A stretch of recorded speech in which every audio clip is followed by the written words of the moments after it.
I'm going to be talking about the three different causes that I think led up to World War One. In this presentation, I will explain three different causes, the first one being Germany's aggressive war planning and ambitions, while the second one is the line system combined with political miscalculations, and the third one being the powerful rise of nationalism and imperial rivalries across Europe and beyond. Each of these causes on their own are important to what led up to the war, but when they came together, it created a situation that made tensions even higher. The first major cause of World War One was Germany's aggressive behavior and preparation for war. Germany did not only fall into the war, but it actually planned for it and even welcomed the war to happen. In the BBC article, this is listed as one of the first reasons as to why the war could have happened. Germany, wanting to become a greater world presence and power, would then actively encourage a war that it believed it could even win. After Archduke Franz Ferdinand was assassinated, Germany gave Austria-Hungary what historians call the blank check. The blank check was a promise that Germany would support Austria-Hungary no matter what they decided to do to Serbia.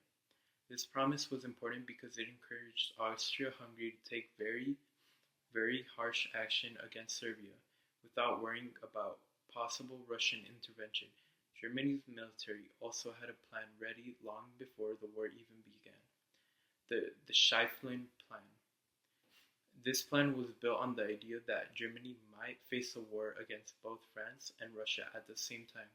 In order to deal with this possibility, Germany would then plan to attack France first, quickly defeating them by moving through Belgium. And then it would turn its full military power and attention towards Russia. This plan was based on two dangerous assumptions. First, that Russia would mobilize slowly, and second, that Britain would not intervene strongly if Germany invaded neutral Belgium.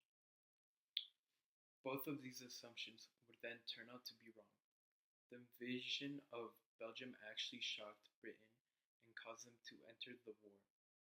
Britain made sure of Belgium's neutrality since 1839 through the Treaty of London.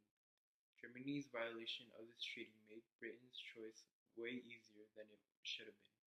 Germany's leaders also felt increasingly trapped by what they called the encirclement. This is when a force or a target is isolated and surrounded by enemy forces. This situation can be highly dangerous for the encircled force. And this was done by France and Russia. They believed that waiting would only make Germany even weaker. They thought that a quick, decisive war would secure Germany's future. This fear, combined with national pride and military confidence, led Germany to act aggressively. Germany's world policy also made things way worse than it should have been, increasing focus on not only Europe but the rest of the world. Germany, under Kaiser Wilhelm II, tried to become a global empire.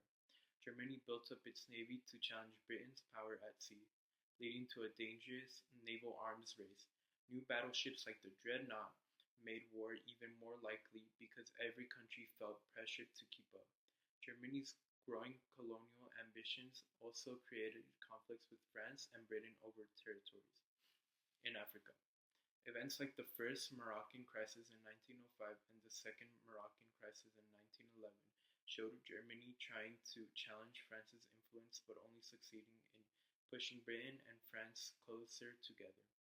In short, Germany's war planning, aggressive foreign policies, and willingness to risk a large-scale war made it one of the key drivers behind the cause of World War One.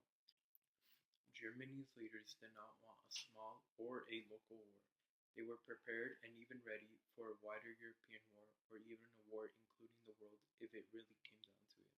They were ready to sacrifice anything in order to achieve their goal of world domination. Another important cause that led to World War One was the alliance system, combined with very bad political decisions that were made by the leaders of Europe. In the late 1800s and early 1900s, Europe was divided into two big groups of allies. One group was called the Triple Alliance, made up of Germany, Austria-Hungary, and Italy. The other was called the Triple Entente. It included Britain, France, and Russia.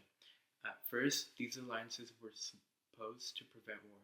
Leaders thought that if countries were tied together, no one would dare to start a fight with each other because the other side would be too strong to beat the other side. The alliances were meant to create balance and keep peace.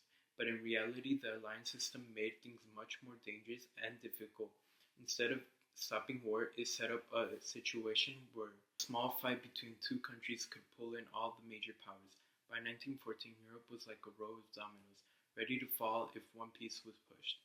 The assassination of Archduke Franz Ferdinand was that push. Austria-Hungary declared war on Serbia. Russia started to mobilize its army in order to protect Serbia. Germany then decided war on Russia. Soon after Germany declared war on France, Germany then invaded Belgium, and that caused Britain to declare war on Germany.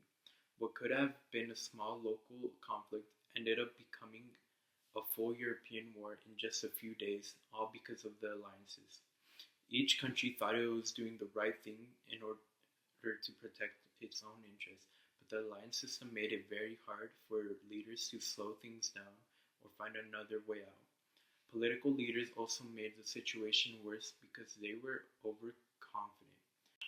As the Yale lecturer in the article FirstWorldWar.com explained, many leaders believed that if they acted tough, that the other side would then back down and back off. Instead, each strong move caused the other side to push back even harder, and the crisis kept on growing and growing, eventually leading to war. Another big problem was the way the military plans were designed and handled. Russia had a plan that said if needed to mobilize quickly in a crisis, once started, it was almost impossible to stop. Germany had a different plan called the Schlieffen Plan. It said Germany had to attack France fast by going through Belgium. If Germany waited, it would then be trapped, fighting both Russia and France at the same time. So the military plans forced countries to move quickly without much time to think or to negotiate. Christopher Clark's book, The Sleepwalkers, mentioned inside of the BBC article, explains this idea very well. He compares the leaders of Europe to sleepwalkers, people who were heading straight toward disaster without realizing how dangerous their actions were or could be. Many leaders thought that even if a war were to start, it would be short. Germany believed that it could defeat France in a span of 6 weeks. Russia thought its huge army would then scare away Germany into giving up. Britain hoped that its navy would quickly block German trade and end the war swiftly.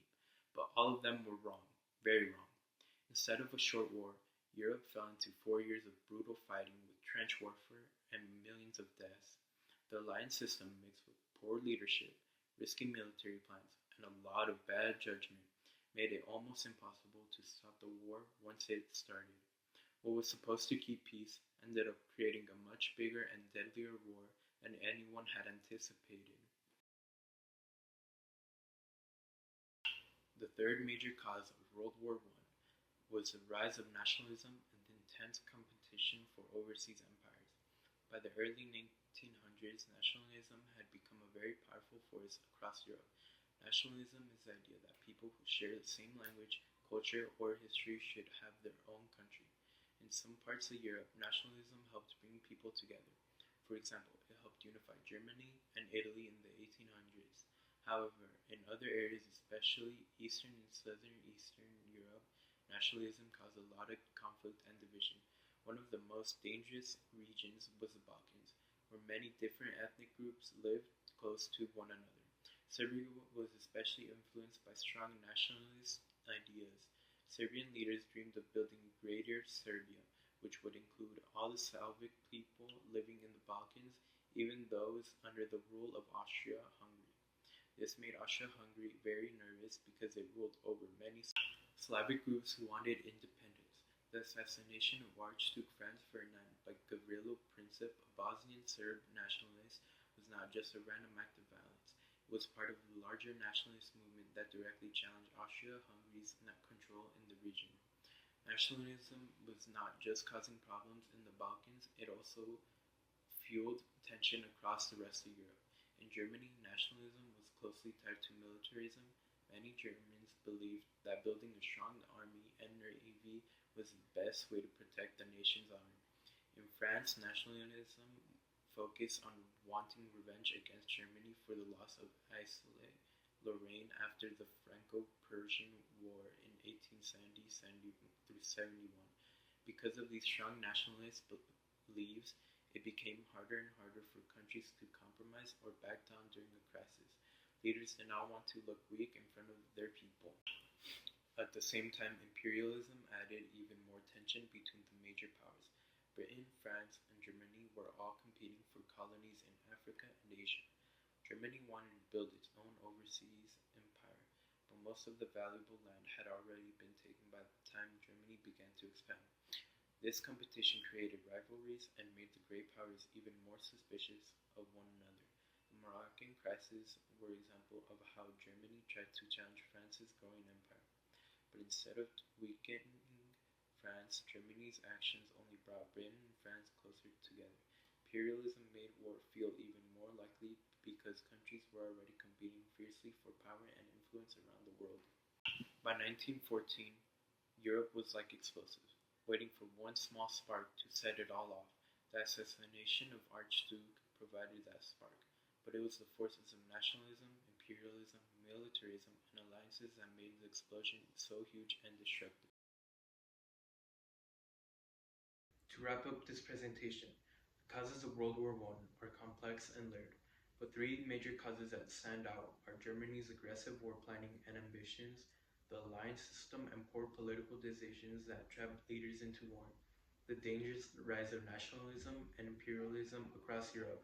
World War I was not only caused by just one bad decision, it was a result of decades of tension, fear, and competition and pride, leading to tensions rising, eventually leading to the path of World War I.